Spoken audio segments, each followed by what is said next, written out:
Shalom, sahabat yang dikasih Tuhan, mari sekarang ini kita berdoa. Kami mempersiapkan diri mendengar kebenaran firman-Mu, nyatakanlah kebenaran sabda-Mu kepada kami. Kami mohon dalam nama Bapa, Putra, dan Roh Kudus. Amin. Sabda Tuhan terambil dari Matius 12 ayat yang ke-37. Karena menurut ucapanmu engkau akan dibenarkan, dan menurut ucapanmu pula engkau akan dihukum. Sahabat yang dikasihi oleh Tuhan Yesus Kristus, bacaan kita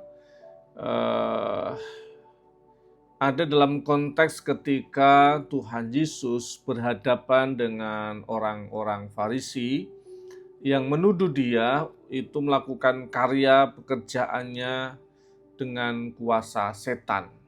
Dan kemudian Yesus menegaskan bahwa perkataan yang keluar dari mulut seseorang itu menggambarkan tentang isi hatinya.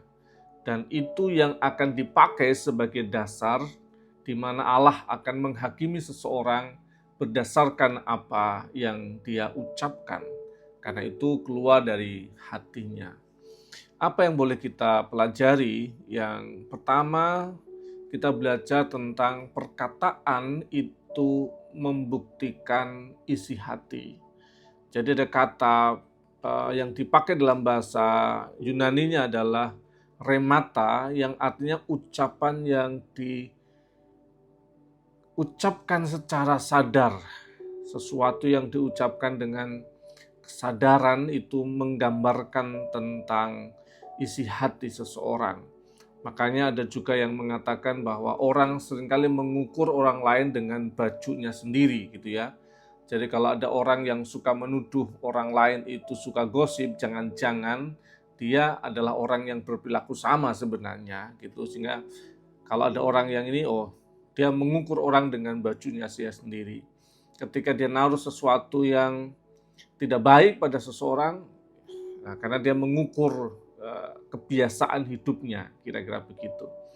Karena memang kita boleh juga ini ya, karena itu referensinya dia gitu. Jadi kalau ada orang yang kalau ketemu kemudian suka membicarakan orang lain ya, karena dia nggak punya ide, jadi yang dia tahu cuma orang lain yang lebih mudah dibicarakan daripada ngomong soal gagasan besar tentang sesuatu.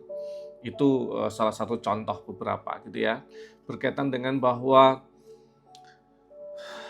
seseorang ketika menyampaikan sesuatu itu berasal dari isi hatinya.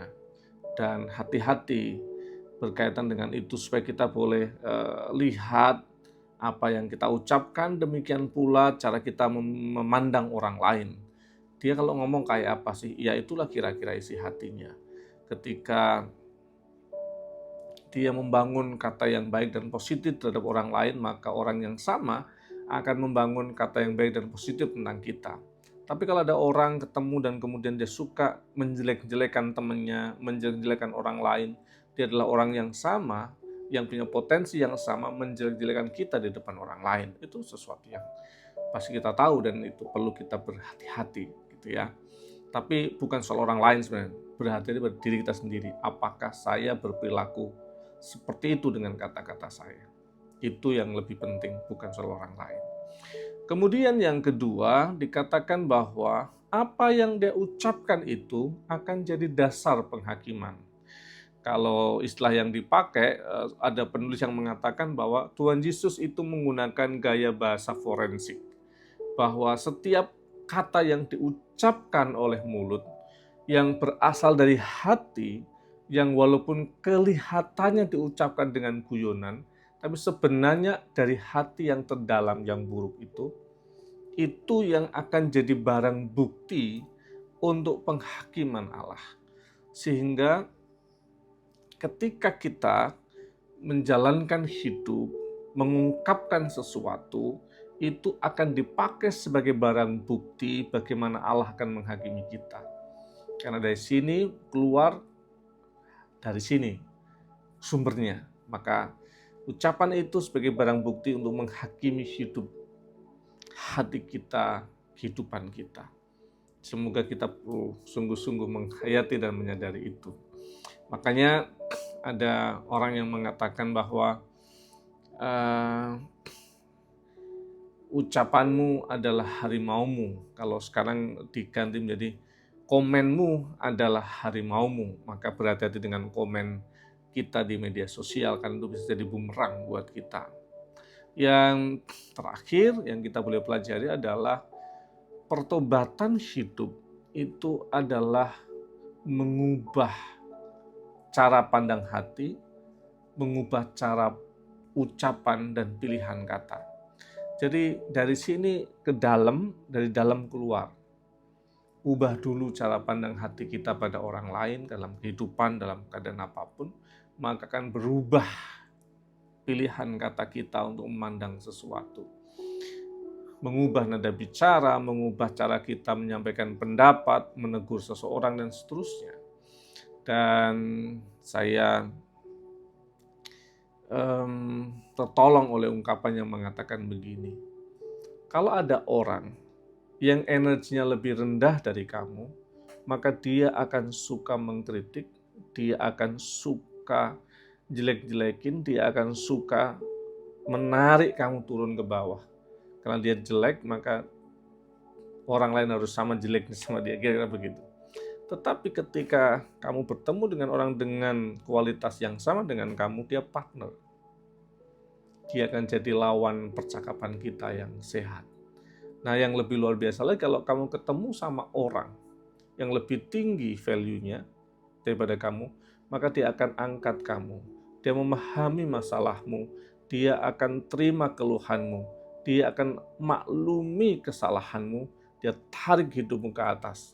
Maka bersyukur kalau kita ketemu orang yang demikian, itu adalah teman yang membuat kita semakin ke atas.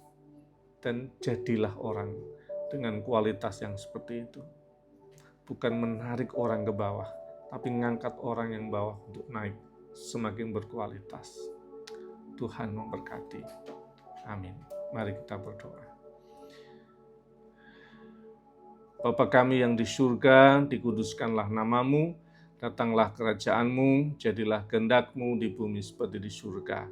Berikanlah kami pada hari ini makanan kami yang secukupnya, dan ampunilah kami akan kesalahan kami, seperti kami juga mengampun yang bersalah pada kami. Dan jangan bawa kami dalam cobaan, tapi lepaskanlah kami daripada yang jahat. Karena Engkau yang punya kerajaan dan kuasa dan kemuliaan sampai selama-lamanya. Amin.